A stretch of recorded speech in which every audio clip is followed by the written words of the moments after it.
Hello students. तो इस तड़का series में आज अब अपना नेक्स्ट लेक्चर लेके आ गए हैं, ठीक है। और हम जे एडवांस 2025 के ही क्वेश्चंस ले रहे हैं पहले। मतलब ऐसा नहीं है कि सिर्फ 2025 के ही क्वेश्चन करेंगे, हम प्रीवियस ईयर कर रहे हैं। प्रीवियस ईयर पे वो कोई भी हो सकता है।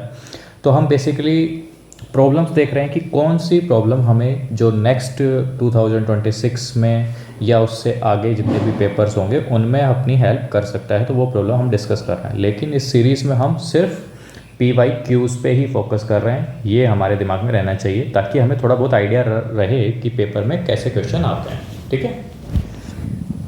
चलो, तो आज हम अपनी प्रॉब्लम है अपने पास जो है वो इन्वर्स ट्रिग्नोमेट्री की है, ठीक है। तो सबसे पहले क्वेश्चन देखते हैं। इन्वर्स ट्रिग्नोमेट्री ही है और इंटीग्रेशन भी है, तो दोनों का मिक्सचर है और ऐसे क्वेश्चन पेपर में पूछे जाते ही हैं जनरली। अब वो पैटर्न बंद हो गया है जब एक ही चैप्टर से क्वेश्चन आते थे कि सिर्फ एक रिलेशन से पूछ लिया या सिर्फ एक इन्वर्स ट्रिग्नोमेट्री से पूछ लिया, वो अब बंद हो गया। अब 2-3 चैप्टर्स को मिक्स करके पूछा जाता है और यही पूछना भी चाहिए, ठीक है, ताकि पेपर का स्टैंडर्ड मेंटेन रहे। तो देखो, ये है अपने पास अल्फ़ा, ठीक है। तो सबसे पहली बात तो हमारा ध्यान जाना चाहिए लिमिट्स पे।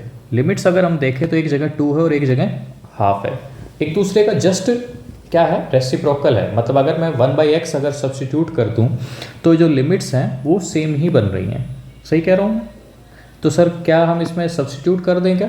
सिर्फ इतने से सब्स्टिट्यूट नहीं करेंगे, हमें ये भी देखना होगा कि सब्स्टिट्यूशन करने से क्या हमें कुछ फ़ायदा भी हो रहा है क्या।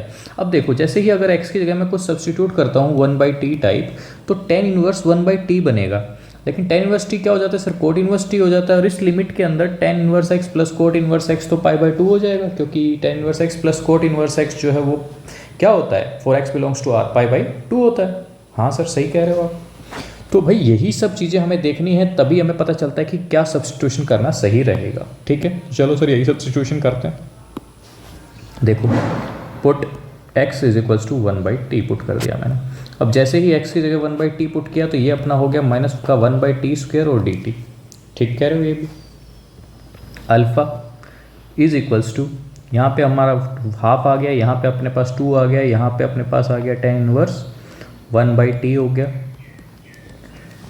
और dx की जगह हम क्या रख सकते हैं, माइनस का 1/t² इंटू dt। ठीक कह रहे हो? और यहाँ पे अगर हम x की जगह रखें तो ये क्या बन रहा है, 2/t² बन रहा है, माइनस का 3/t बन रहा है, प्लस का 2 बन रहा है। तो जब हम सब्स्टिट्यूशन कर रहे हैं ना, तो हमें नीचे वाले को भी देखना होगा कि ये चेंज नहीं होना चाहिए, क्योंकि तभी तो हम ऐड कर सकते हैं अगर डिनोमिनेटर अपने पास सेम रहेगा। अगर डिनोमिनेटर ही चेंज हो गया तो हम ऐड ही नहीं कर पाएंगे दोनों को। बिल्कुल सर।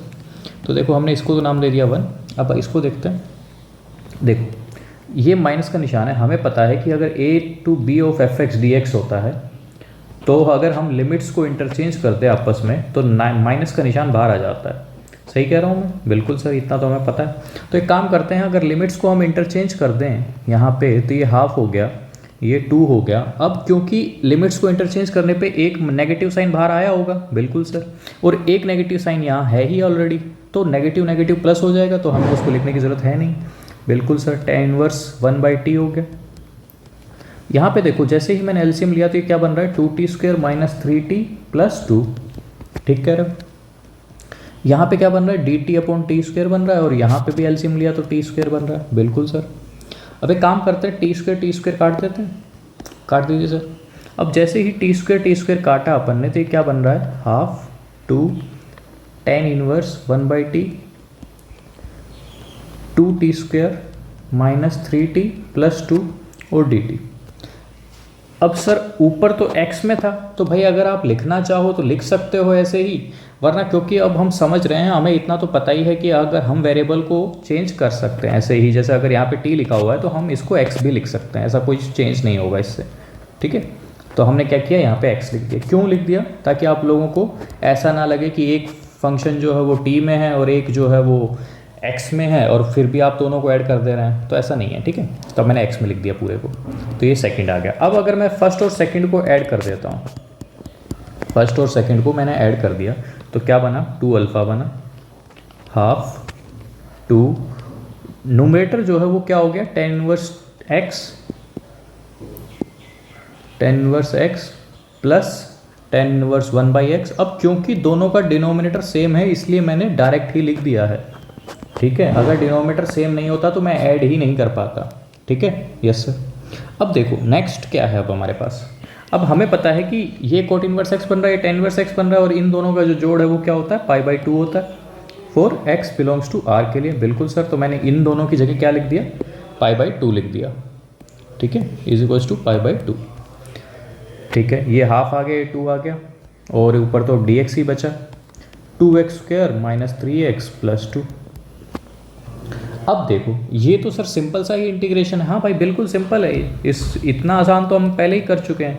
सर यहाँ पे आपने पाई बाई 4 कैसे लिख दिया, यहाँ तो पाई बाई 2 ही था भाई, ये वाला जो 2 है ये उठा के मैं नीचे ले आया सर, ठीक है, ये पाई बाई 4 बन गया। ठीक है, तो देखो अब इंटीग्रेशन क्या है अपने पास, dx अपॉन ये 2 भी आपको दिक्कत कर रहा होगा सर, तो 2 भी एक काम करता हूँ मैं, आप लोगों को डायरेक्ट नहीं निकालता हूँ, आप लोगों को लिख के दिखा देता हूँ कि कैसे करना है। देखो मैंने 2 बाहर निकाल लिया है यहाँ पे, और ये जो 2 बाहर निकाल के मैं अब कहाँ दे दे रहा हूँ, 4 को दे दे रहा हूँ, तो ये क्या हो जा रहा है, 4 इंटू 2 हो जा रहा है। ठीक है, ठीक है सर। अल्फ़ा कितना आ गया sir, pi by 8 D X upon x² minus 3/2x plus 1, alpha is equals to pi by 8। अब इसका इंटीग्रेशन कैसे सोल्व कर सकते हैं सर, ये सर आप लिमिट्स लिखना भूल गए हैं, चलो लिख देता हूँ, हाफ और 2, हाफ और 2। ठीक है, अब इसका इंटीग्रेशन सोल्व करना है, इसको हम ऐसे लिख सकते हैं कि ये क्या है, x माइनस 3/4 का होल स्क्वायर है, और प्लस में √7/4 का होल स्क्वायर है। सही है क्या ये, देखो खोल के देखो, ओपन करके देखो इसको, अगर ओपन करके देखते हैं तो x² प्लस 9/16 और ये 7/16, तो ये टोटल 16/16, तो 1 ही बन रहा है, बिल्कुल सर, और माइनस 2 इंटू एक्स इंटू 3/4 जो कि यही बन रहा है, तो बिल्कुल सही लिखा हुआ है सर, कोई दिक्कत नहीं है इतने में। अब देखो हमें पता है कि integration of dx of x minus B का whole square plus C square, x minus B का whole square plus C square का जो इंटीग्रेशन होता है वो क्या होता है, 1/c tan inverse x minus B upon C. ठीक है, ये इंटीग्रेशन होता है, जैसे आप लोगों ने ये पढ़ा होगा ना कि integration of dx of x square plus A square का इंटीग्रेशन आप पढ़ते हैं तो क्या पढ़ते हैं, 1/a tan इनवर्स x/a, तो वही तो सेम ही चीज़ है, मैंने x को सिर्फ क्या से रिप्लेस किया, x माइनस बी से रिप्लेस किया, समझ गए होगे, इतना तो आपको पता ही होगा फॉर्मूला। ठीक है सर, तो अब इसको मैं रब कर देता हूँ। अब देखो तो अल्फ़ा किसके बराबर आ गया अपना, alpha is equals to pi by 8, 1/a आएगा पहले, तो 1/a मतलब कि √7/4, tan इनवर्स आएगा, tan इनवर्स में सबसे पहले x माइनस 3/4 अपॉन √7/4, अब लिमिट लगानी है 2 और हाफ। ठीक है, यहाँ तक कोई दिक्कत नहीं सर।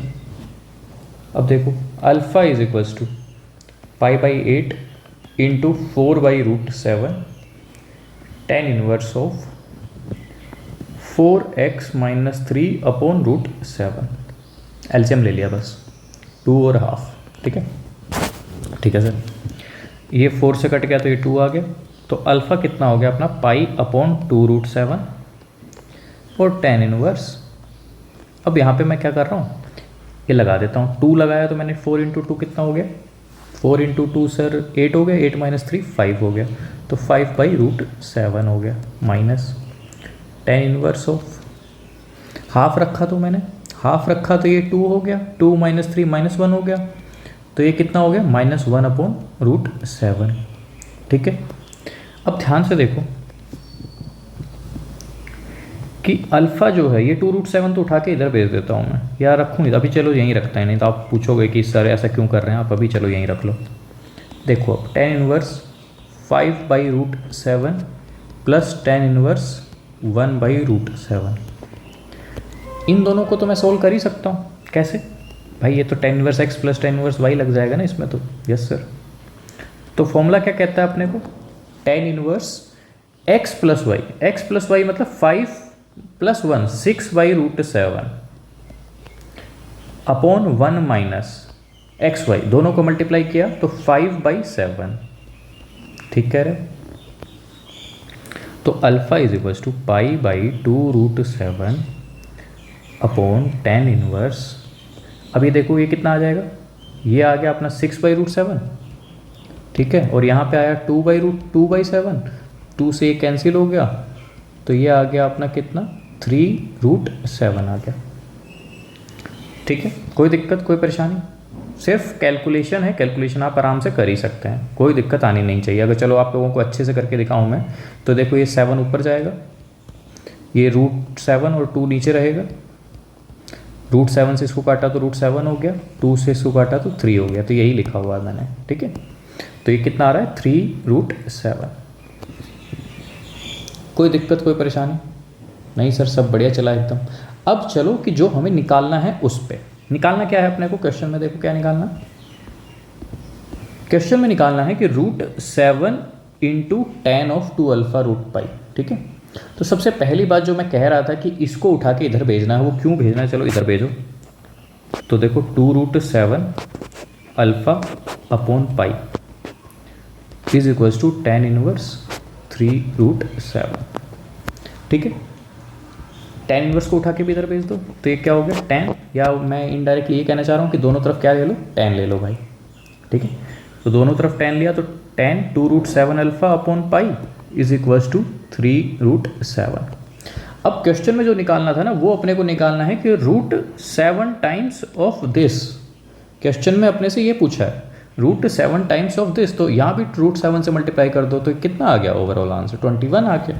कोई दिक्कत थी इस क्वेश्चन में? आराम से क्वेश्चन हो रहा है, बिल्कुल कोई दिक्कत ही नहीं आई है।